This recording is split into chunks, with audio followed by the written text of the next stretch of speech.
ఈ తెలంగాణ రాష్ట్ర ప్రభుత్వం మూసీ సుందరీకరణ పేరుతో మూసీ ఒడ్డున దాదాపు 5,000 కోట్లతో గాంధీజీ విగ్రహాన్ని ఏర్పాటు చేయబోతున్నట్టుగా వార్తలైతే బలంగానే వినిపిస్తున్నాయి. ఇప్పటివరకైతే అధికారికంగా తెలంగాణ రాష్ట్ర ప్రభుత్వం నుంచి ఎటువంటి ప్రకటన రాకపోయినప్పటికీ వివిధ వార్తా కథనాల్లో వస్తున్న వార్తల్ని మాత్రం ఎవరు కూడా ఖండించడం లేదు అని అంటే ఈ 5,000 కోట్లతో గాంధీజీ విగ్రహాన్ని పెట్టబోతున్నట్టుగానైతే స్పష్టమవుతున్నది.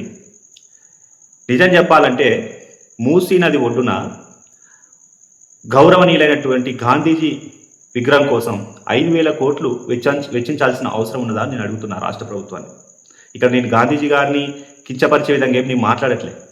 గాంధీజీ గారిని గౌరవిస్తాం, గాంధీజీ గారి ఆశయాలను ముందుకు తీసుకెళ్లే ప్రయత్నం చేస్తాం, గాంధీజీ గారి ఆలోచనలను మార్గదర్శకంగా తీసుకునే ప్రయత్నం చేస్తాం. కానీ గాంధీజీ గారు ఈ హంగు ఆర్భాటాలు చేయమని చెప్పలే, విగ్రహాలు కట్టమని చెప్పలే. ఆయన సాదాసీదా జీవితాన్ని గడిపిండు.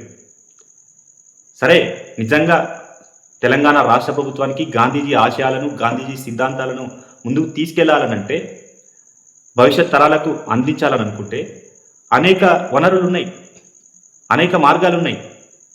ఇప్పుడు ఈరోజు తెలంగాణలో ఉద్యోగాలు లేక, నిజం చెప్పాలంటే ప్రభుత్వ దవాఖానాల్లో కనీస వసతుల్లో దుప్పట్లు కూడా లేవు, మెడిసిన్స్ కూడా లేవు, సరైన డాక్టర్లు అందుబాటులో లేరు, నర్సులు అందుబాటులో లేరు. ప్రైవేట్ స్కూల్ మన ప్రభుత్వ పాఠశాలలు అయితే ఇంకా దారుణం. సరైన స్టాఫ్ లేరు, బెంచీలు లేవు, చాక్ పీసులు లేవు ఒక్కొక్క స్కూల్లో. ఈ గాంధీజీ విగ్రహానికి పెట్టే ఈ 5,000 కోట్ల రూపాయలను పేద ప్రజలకు అందించవచ్చు, పేద ప్రజల్ని ఆదుకునే ప్రయత్నం చేయవచ్చు. ఎన్నో స్కూళ్ళని మనం మెరుగుపరచవచ్చు. ఒక్కొక్క స్కూల్లో మరుగుదొడ్లు లేవు. ఈ దిక్కుమాలిన ఐడియాలు ఓడిస్తున్న నాకైతే అర్థం కావట్లేదు. రాష్ట్ర ప్రభుత్వం ఈ ఆలోచనను విరమించుకోవాలని నేను విజ్ఞప్తి చేస్తున్నా.